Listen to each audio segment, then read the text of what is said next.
So there is that wage gap. So it's basically essentially the breakdown of the different subgroups of women from white, Black, Native American, Indian, Asian. And unfortunately, we are on the bottom of that ladder.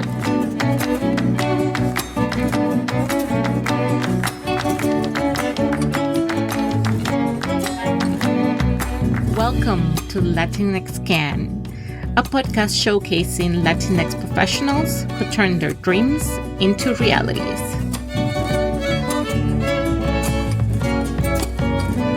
I'm your host, La Doctora Jenn Flores Delgado, and today I'm here with Jen Hemphill, host of Her Dinero Matters Podcast, an accredited financial counselor who helps Latinas gain more money confidence. And she's here to tell you, sí se puede, my friends, sí se puede.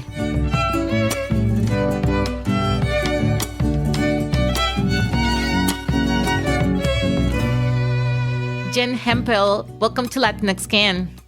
Thank you for having me. I'm excited to be here. I'm so excited to have you, and I'm so grateful for you to give us this opportunity to talk to you. You're a very experienced podcaster, so this is an honor for me. Oh, you're too kind. Well, I'm thrilled to be here. Great. I mean, you're doing a great job with your podcast, and I love what you do and how you serve our community. This is fantastic. So I'm thrilled. Thank you. I appreciate that. So let's start by talking a little bit about your story and where your story begins. Sure. So I am from Bogotá, Colombia. I was born in Colombia, lived in Colombia till I was 8 years old. So, not too long ago. And I am not an immigrant. I always share that because I always struggle with, honestly, I struggle with feeling like I'm privileged and other people that come to the U.S.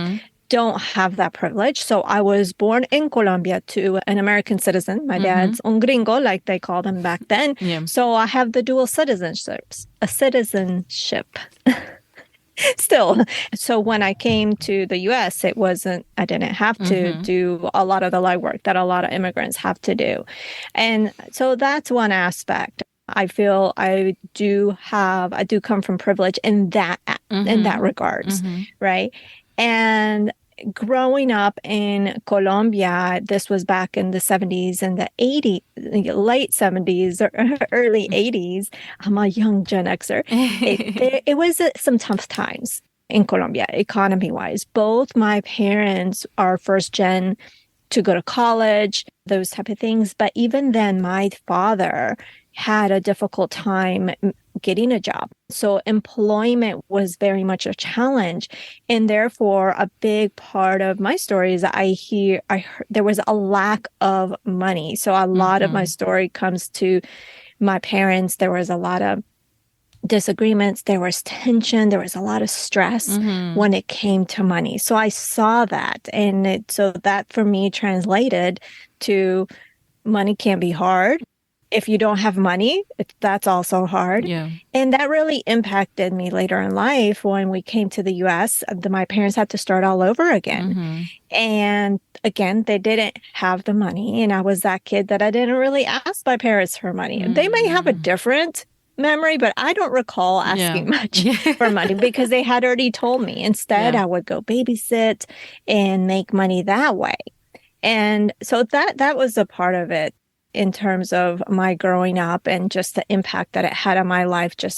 For a long time, I had this mentality of money not having it, even though when I got married, we were better off financially, but I still felt like there was a lack of money. So I struggled with that for a long time, and that impacted as well managing the money and the progress that we were not making, or the slower progress we were making towards our financial goals. Yeah. I'd really love how you make this note about being privileged, right? Because your story growing up is not a story of abundance of many things coming to you, but yet you're able to realize that even though you didn't have and your family didn't have a lot of money, there were other places or other ways in which you were privileged.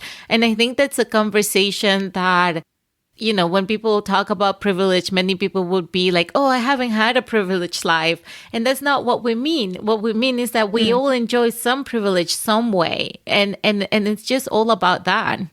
Right. I mean, we came to the U.S. and even though we didn't know English, my dad knew the system of the United States, right? He knew the financial system. He knew everything. So that was also a privilege because we had someone in the family that knew what to do. For sure. Yeah. And the other point I wanted to make is like you make the distinction that you're not an immigrant because you were born into dual citizenship. And in my case, I am an immigrant. And so I feel like I had this idea, which I understand is not, but this idea that a lot of the Latino community in the US is immigrant. And it's not true, right? It's like we have people who are immigrants, but people who have been here for generations as well.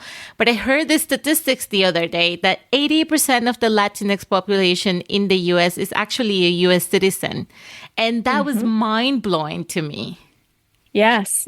And that's why I make that distinction, because there is that assumption that you're an immigrant. And there's a lot of people that are, like you said, native born. And there's a lot of people also, because there's also that stereotype that Latinos aren't educated. And I don't remember the exact statistic, but there are a big portion. They just have to start over, and maybe they're not in their respective careers because they had to start over. But it's not the education. It's maybe the lack of opportunity for whatever the reason, right? For sure. Yeah.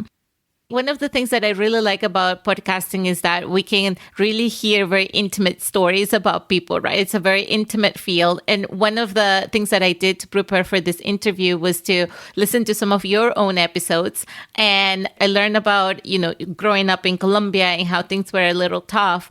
And then years later, after you got married, you then also lived in Peru with your family, right? And I was wondering, I was really curious to see if you remember, what was it like to then live back in Latin America as a grown up and just in a different situation? Right. So, well, I'll start with Colombia. As a child, of course, it was different times. So I mentioned there was that lack of money.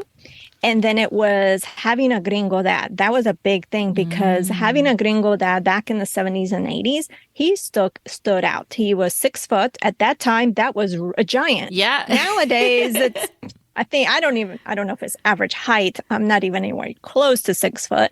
And then red hair, white, pale, and freckles. You didn't see that in Colombia, and especially in Bogotá, right? In Bogotá, it was very brown, tan people of color. And so my dad stood out. So that was my experience, So in my perspective, anywhere in Latin America, if you are a gringo, you're going to stand out. And the culture, of course, there was definitely a lot of poverty. So when we moved to Peru, which I love, I mean, even though I'm Colombiana through and through, Peru has really a special place in my heart. So this was when we were in the military. This was when we were in the military. We're still in the military. So this was a military assignment. There is no military base, but my husband got to work with the Peruvian Air Force, which was really awesome. Now, when I went there, I didn't really know much about Peru. Besides, actually, my grandparents on my dad's side lived there in Lima. Okay. Out of all the gringos. Yes. But, so I didn't know much. So I personally was expecting to stand out. My husband is a Black male. And so I was expecting to stand out, but I didn't. Peru is very, very diverse in terms of a lot of European influence, Asian influence, of course, the native influence and everything. So in terms of the European influence, I'm like, whoa, I don't stand out. There's blonde-headed women at this gym. What's going on? And I was not expecting that. So that was one aspect. I expected to stand out. The other thing that struck me was definitely the poverty. And the cost of living was fantastic. But the wages, we had a woman Elba, who's super, super nice, who helped us. So she was a live-in, I guess you could call her nanny, if you will.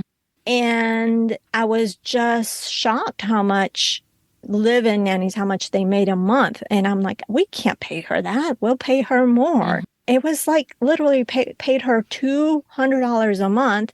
And I knew in Latin American countries, but I was just in shock still coming from the US, sustaining yourself on $200 a month. And that was what we paid. The locals paid less, right? So that struck me, the wages and how, even though there was a lot of poverty, how happy. Of course, I saw that in Colombia too, especially with mi abuelita, and when we would go visit her friends that lived pretty much in poverty, but they were happy and peaceful as can be. There was no complaints, right? Yeah. And so for me, it was weird. I felt like I was living in royalty in a sense. Yeah. And what do I mean by that is, so there's no military base. So we were living in the civilian sector, but we were attached to the American embassy. So with that, what happened is, because we were attached to that, everyone was provided security in the sense of, not we didn't have security following us, but we had security, like people did rounds around the house, right, like so a guard they would something. like check in. Yeah, and then we had to do. There were specific things that would need to get done to the house for safety. The car, my husband had to drive a car that was bulletproof, right? So, and then our car we had to do some different things, but I felt like I was living in royalty, because here I was, when we would go to gatherings, there were the nannies, which I'd rather hang out with. And that's just because of my upbringing. And the nannies would take care of the kids, and at a kids party, and the adults would be partying themselves. So it was just a different scene from when I was in Colombia.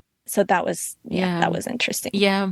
I wonder how, like, you dealt with that personally, because we went through a maybe not a similar situation, maybe a much more scaled down situation recently. We went to Peru in August for a vacation. My sister, she now lives in Australia, and myself and each of us had our partners with us, right? And so one of the things that was really great is that we both not live in Venezuela anymore. So we earn in a currency that is a lot stronger than most currencies in Latin America. That's one. And also we earn a lot more money, right, that we would have earned if we lived in Venezuela.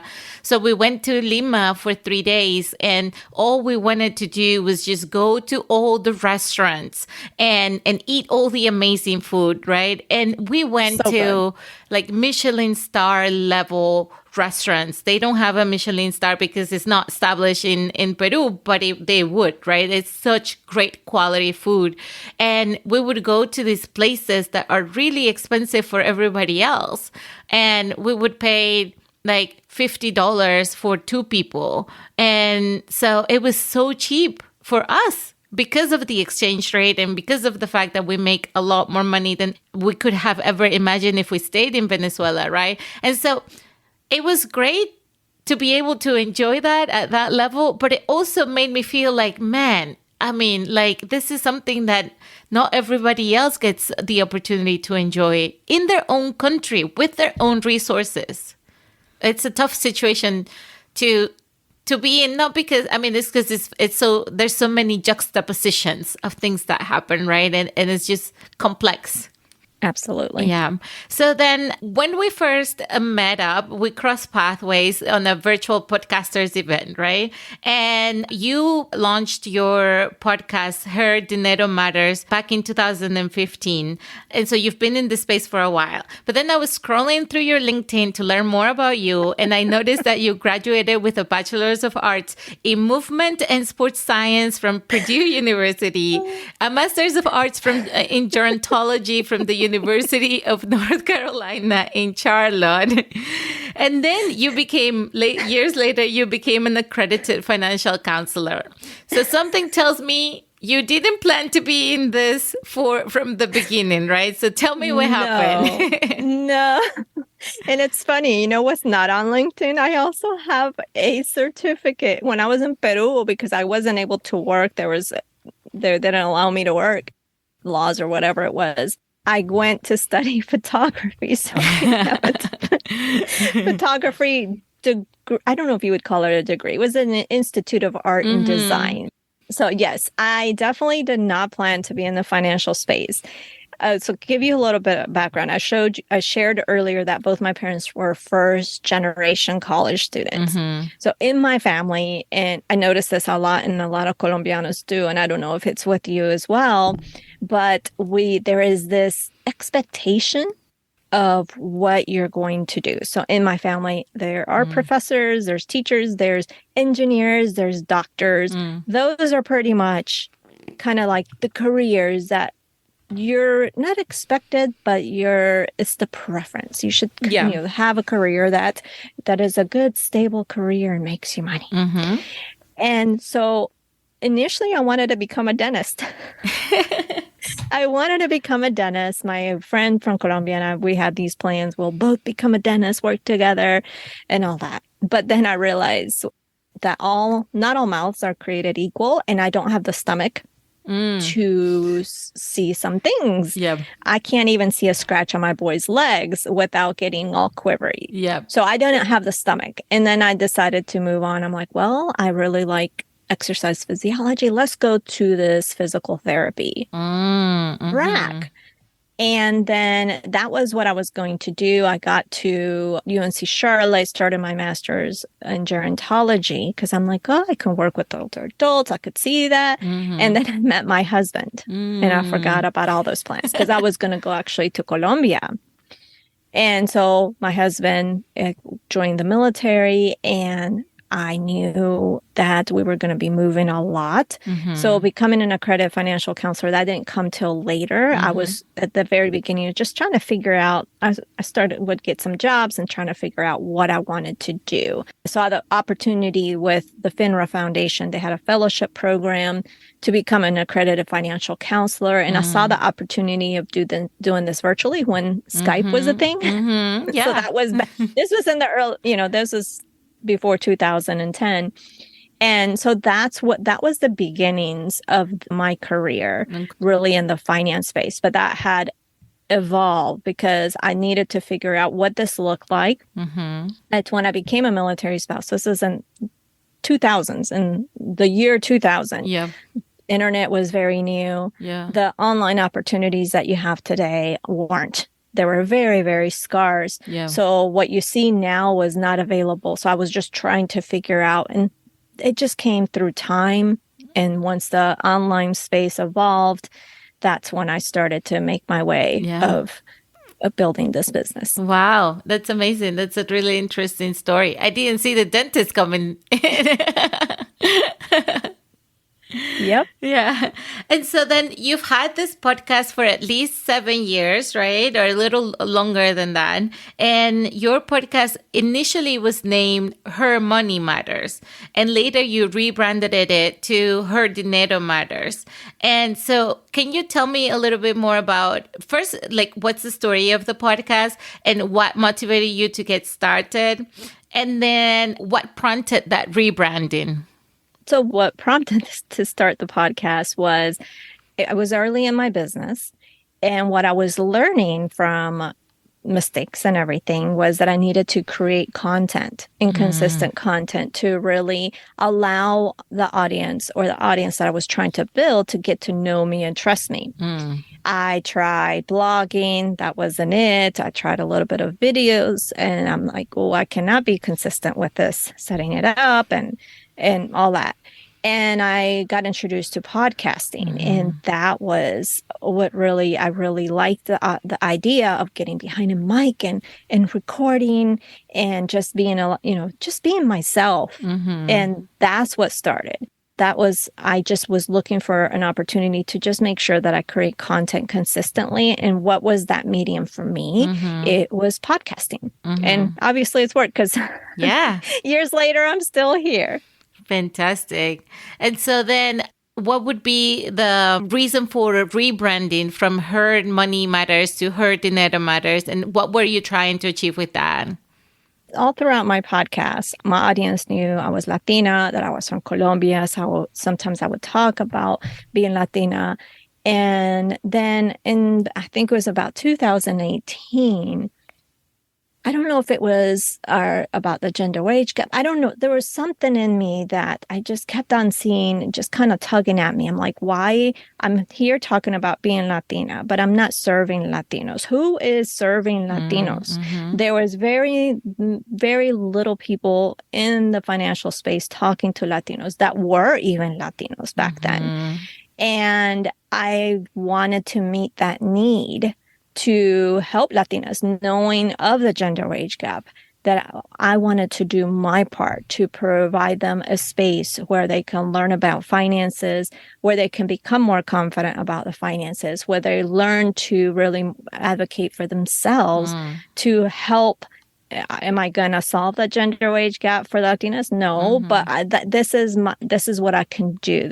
My part. So that was really my goal was just what I want to achieve with it is just having Latinas, because Latinas are really, statistics show that Latinas are the money managers in their households. So I want to help them become more confident and really get them to save, to invest more, to really do more with their finances. Yeah, absolutely. I was just reading some statistics today, and it said at least 50% of Latinas were breadwinners in their houses, in their households. And so it's so important because, I mean, the gender wage gap, and I think we're totally going to talk about this in the next half of the podcast, is so devastating for the fact that, especially because first of all, it's a gender wage gap. Women make less money, and about 50% of women are breadwinners in the US. So 50% of those families are being left behind to begin with, right? So, but this episode that we're recording, it's going to be published on December 3rd. And so all of this is quite fitting on purpose, very much. But it's going to be 5 days before this year's 2022 Latina Pay Day, which is going to be on December 8th, 2022, right? And so one of the things that really excited me about talking to you is the fact that you have been talking about the wage gap for a long time, that you have been serving the Latinx community, the Latinas in particular, for a long time. And so it's just somebody that has so much experience and can give us some practical advice about what we can do is so valuable, I think. So let's start by talking about why Latina Pay Day exists, what it means, and what are some of the causes of the pay gap. So it exists because there is a wage gap for women in general. So there is that wage gap. So it's basically essentially the breakdown of the different subgroups of women, from white, Black, Native American, Indian, Asian. And unfortunately, we are on the bottom of that ladder. So the women, yes, all women make less. It's like 80 something cents to the dollar.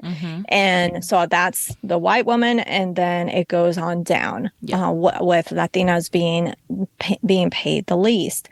And so what it means, what Latina Pay Day means is essentially so December 8th is when Latinas will make what a white non-Hispanic makes at the end of that previous year, from the previous year. So this is the year 2022, from January 2021. So it takes all that time to catch up to equal pay. So it's the message of how long it takes. And actually, this year, it's later in the year. Last year, I think it was October, right? So it's been around the October and November timeframe. Now it's shifted to December. I think probably the pandemic has an influence. And so that's really what it means in terms of what Latina Pay Day is, the day that we catch up to the white non-Hispanic man in pay.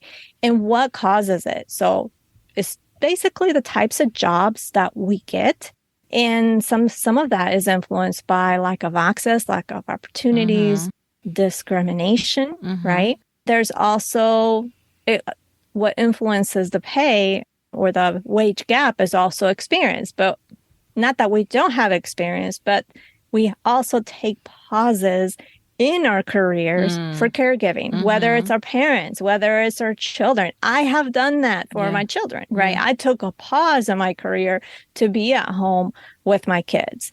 And also the hours that you work. You may not work a full 9 to 5 or 8 to 5 or whatever, because again, maybe you have to go pick up your kids at 2:00 in the afternoon. So also pay transparency. Yeah, right. There's sure. a lack of pay transparency. And I'm really excited that New York City recently passed a law, the pay transparency law.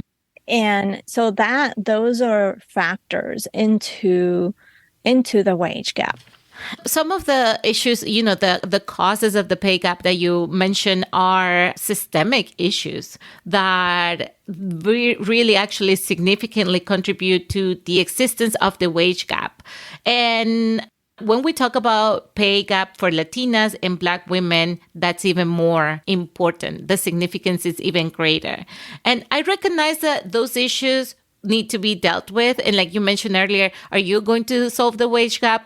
Not really, because there are so many issues that are really systemic and require a lot more work. But I also recognize that we're not going to get anything for free, and that we have to take some matters into our own actions, because we just need to advocate for ourselves, because it's not a guarantee that we're going to get anything, but at least we need to try, right? So I'm curious to know, what are your top 3 pieces of advice for Latinas regarding what they can do to minimize the impact of the gender pay gap in their lives?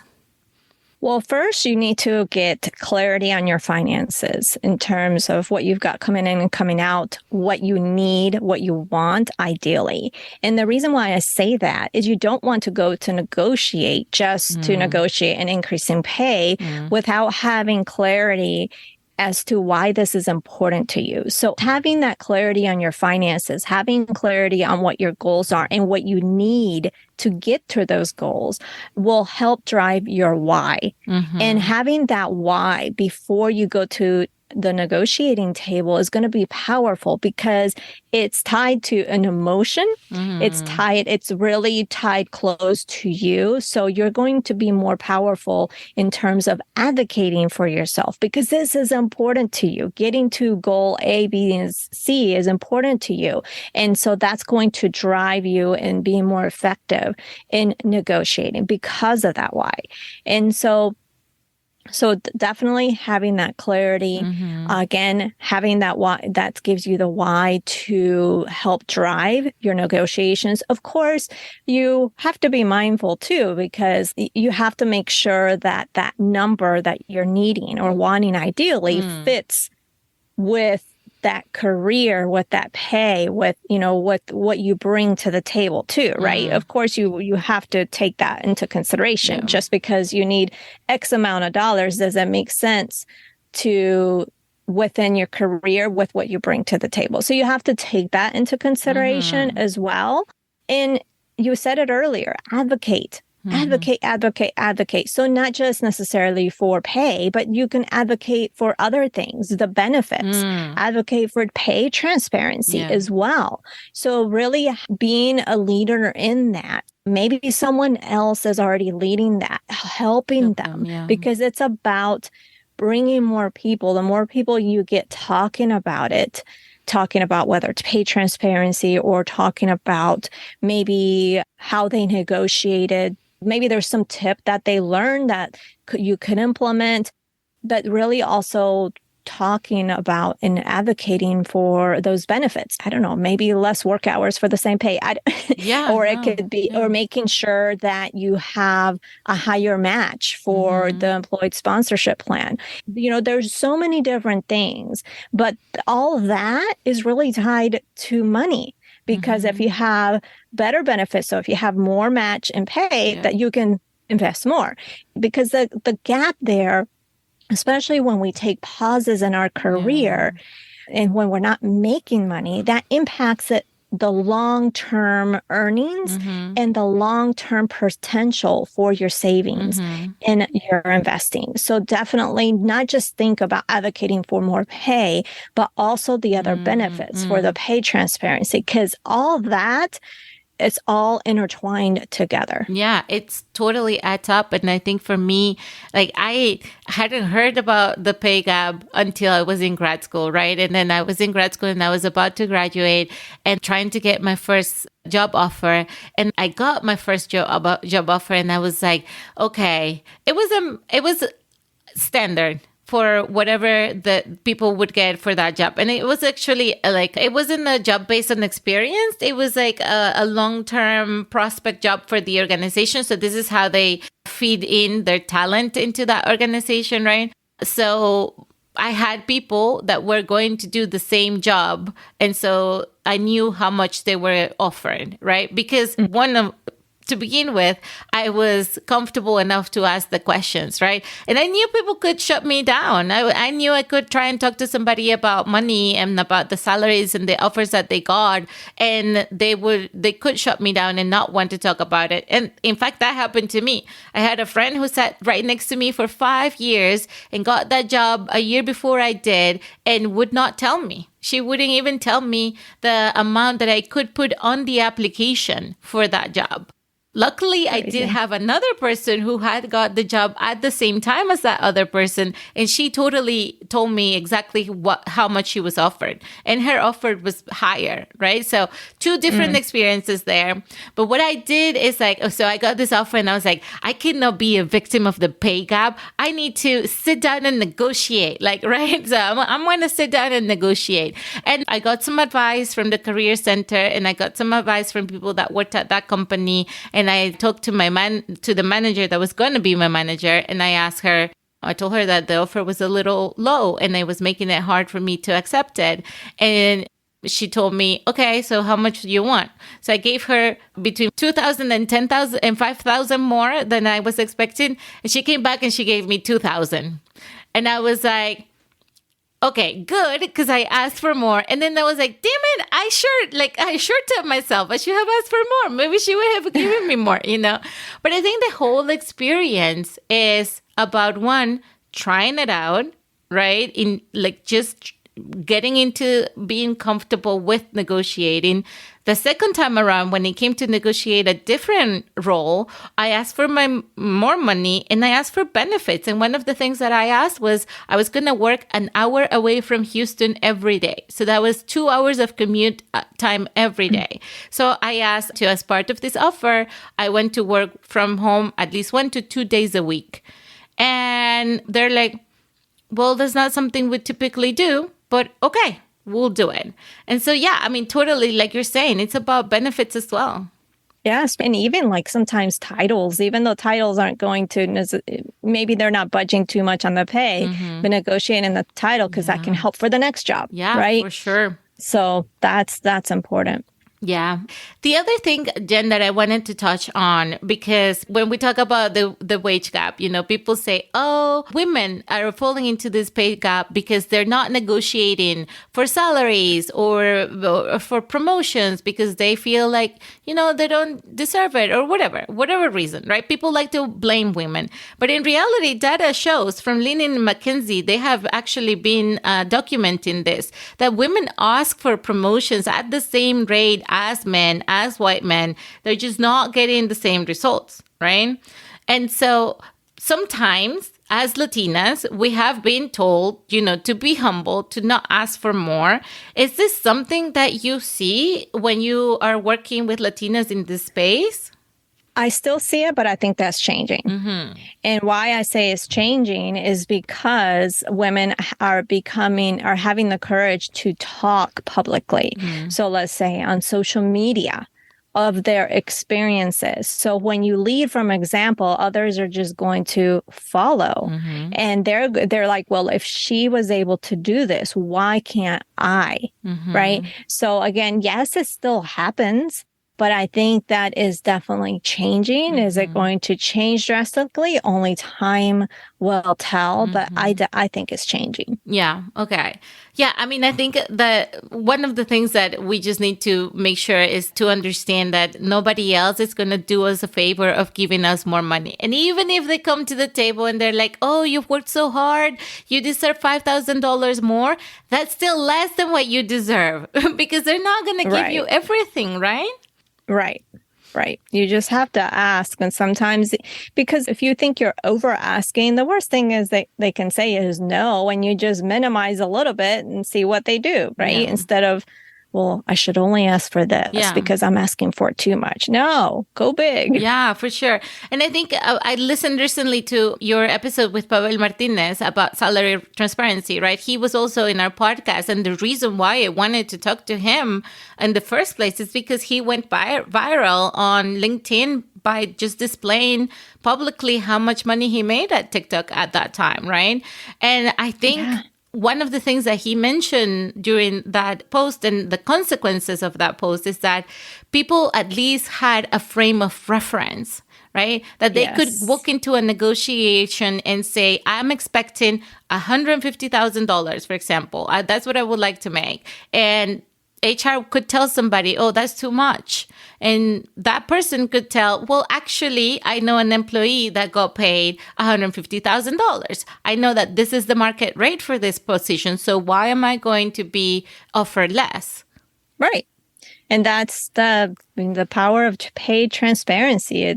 And what I really loved about Pavel is that he shared that in the hopes to strike a conversation, but it was also because of the upcoming Latino equal pay, right? To kind of like, what can I do? How can I contribute? And so I thought that was powerful. Yeah, that's amazing. And so then this is one thing that we can do about, getting more money and getting paid what we deserve, right? But then the other part of this financial education process is actually knowing what to do with the money that you do earn, right? And I mentioned earlier, I only learned about the wage gap in grad school, but even in grad school was also the first time, maybe 2 or 3 years into my grad school career, I was probably 26, 27, maybe around that time. And that was the first time I learned about the importance of having an emergency fund. So this is what you do, right? Financial education with people. So I wonder, for people that were in the same boat that I was at that time, what are some of the basics things that we need to be doing to ensure that we're preparing ourselves financially for the future? I would start with, right now we are in an era of a lot of information. Everybody's an expert. There's a lot of people talking money, and they say you need to do it this way, and another person says you need to do it that way, and so forth. And sometimes we are just on information overload. So always remember, there are financial experts, like the Dave Ramseys and the Sue Zormans, and they're financial experts for a reason. They know their stuff. I'm not going to deny that. But what they don't know is you. They don't know your individual situation. Who knows that best? You do. So you have to be able to trust yourself to, yes, learn from these experts, right? But be able to take what you need and leave the rest. You don't have to do all the things. Think about what your priorities are right at this season in your life and focus on that. Also really recognize your strengths. So don't go into your finances thinking, I don't know, I'm bad with money. I'm terrible with money. I have failed with money time and time again. No, you want to know your strengths. We all have financial strengths. Acknowledge them. So trust yourself that you know what's best because you know your situation best. The financials experts don't. Number 2 is really recognize your strengths. So starting from that, you're feeling more confident. You do have to get clear on your money. You really need to know what's coming in, what's going out.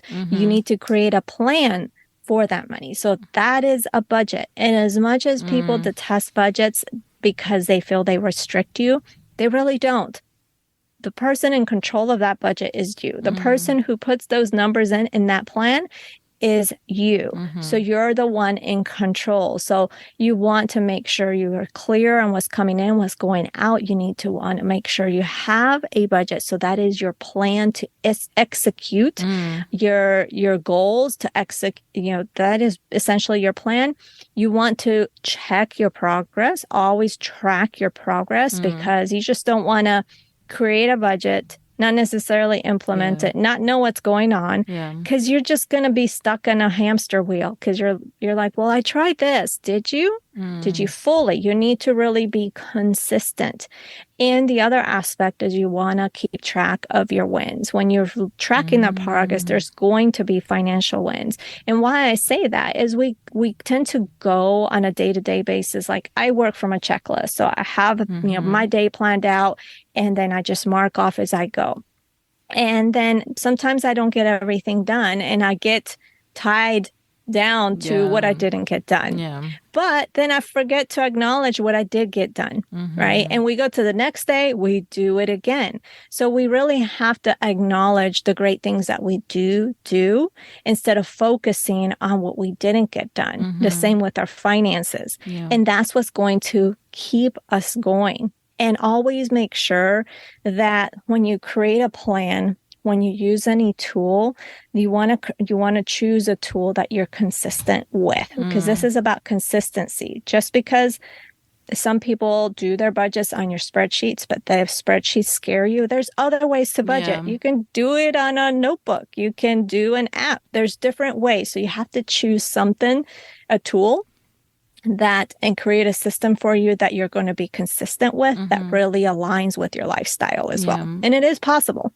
And so that's a sort of like one good step. You start budgeting and understand what's going on with your money, right? And what would you tell some people that, because one of the things I didn't know was how to start planning for retirement, right? I am an immigrant. There's nobody else behind me. So it's going to depend 100% on what I do today in order to be able to retire in the future. What advice do you offer for early retirement? For early retirement, so you want to really get started just as soon as you can. I'm a big fan of just start where you're at with what you have. Sometimes with retirement, we think, or for investing for retirement, we think we have to have a ton of money, but we don't. We can get started. And there's this term called compound interest, which is a magical thing when you're investing. It's literally when you start investing, if it's $50 or $100 over the course of time, the interest compounds on interest and multiplies, right? And so that allows your investment to grow. So that also means that you have time on your side. So if someone were to start investing at 25 years of age and they invest $100 for 20 years, just 20 years, and at the 20-year mark, they stop. And then there's another person that decides to start investing at 35 years of age, and they invest $100 for the same 20 years. Now, when it comes to age 65, 75, whenever they take out, the younger person is going to have more money because of compound interest, because they started earlier. So really starting early is key in really defining what retirement is for you, because retirement is changing. We lived once upon a time in the U.S. where people had a job and they would have a pension. And pensions are very, very rare these days. Now, there's 401ks. And so we have to really redefine what retirement is, because some people did because of the 401ks, they may not be taking advantage, or maybe they were at a job that didn't have that benefit of a pension. And so they go to retire and they're like, now what? So you really have to define what that retirement is. There's a lot of calculators online where you can plug in, this is how much we have saved for retirement. We would ideally like to retire at X age. We would like to live on X a month, let's say. What would we need? how much would we need? And they would do the calculations for inflation and all these fancy things. So you can use those calculators to help you plan, right? Because maybe what you're investing right now is enough. Maybe it isn't. Maybe you can accelerate when you can retire by just investing X more, right? So those type of calculators will help you plan and determine that. Okay. And I guess one of the things that I didn't know, and maybe I wasn't eligible at the time, but I didn't know about Roth IRA accounts when I was in grad school. And I wish that I had put at least $100 in there, when I was 25. Right. There are Roths. And right now, the Roths and the 401k for 2023, they've increased the max amount that you can invest in the year. So that's a great thing. But really, the beauty of Roths, there's two differences between 401ks and Roths. Roths is post-tax dollars. So what does that mean? You invest post-tax dollars. And then when you go to take out the money when you retire, you don't owe any taxes because you paid that money when you already paid that. You used post-tax dollars. For the 401k, it helps you minimize the tax liability in the moment, right? In the present. So you are investing pre-tax dollars. So when you go to retire, that's when you're taxed on the money that you take out, right? So those are some key differences. So essentially, everybody's different, but tax professionals, the ones that I've spoken to, if you're using a 401k, they're more fans of 401k because they minimize the tax liability now because in the future, you're going to have limited income. So the amount of taxes that you pay is going to be less. That's how they see it. Right. I'm not a tax professional. But you can have both. Of course, with a Roth, you can't put in on a yearly basis as much as 401k, but that's just an added avenue for investing for retirement. Yeah, for sure. Anything else that I missed, Jen, in terms of something key about finances? No, I always talk about just starting where you're at with what you have, really trusting yourself that you know best with your finances because you are your own money expert in your particular situation. So really those key things for me. All right. I like to leave people with. Fantastic. And so we always ask the last question. It's the same question for everybody, just to have a little fun. So imagine one of your best friends comes to visit you in your city, but unfortunately you're not going to be there. And so you tell them, okay, I can't show you the town, but these are the top 3 places to visit or things to do in this city. What would you tell them? Well, even though I'm right outside of DC, I would say DC. Go to DC. There's so many things to see in Washington, DC. So definitely if you can get into the White House, the East and West Wings they're 2 different tours that you would have to do in different days, but they're fabulous. The Georgetown area is so beautiful. You get to be by the water as well. There's good shopping. And one of my favorite coffee places, I don't even know if it's locally owned. I've just only seen it here in the DC, Virginia. It's called Compass. Okay. Or Compass Coffee. I don't know how to pronounce it. Compass. So if you like coffee, that is a fabulous coffee shop. Oh, fantastic. Well, thank you so much, Jen, for being in the podcast today. Thank you so much for having me. This was fun. Thank you for listening. If you want to put a face to the voices you just heard, follow us on Instagram, Twitter, and TikTok at LatinX Scan. If you have questions or feedback, you can email us at latinxscan@gmail.com. And if you want to support our project, please leave a review. We have made it easy for you and added the links to the show notes. That's it for now. Don't forget to hit that subscribe button and remember, unidos somos más.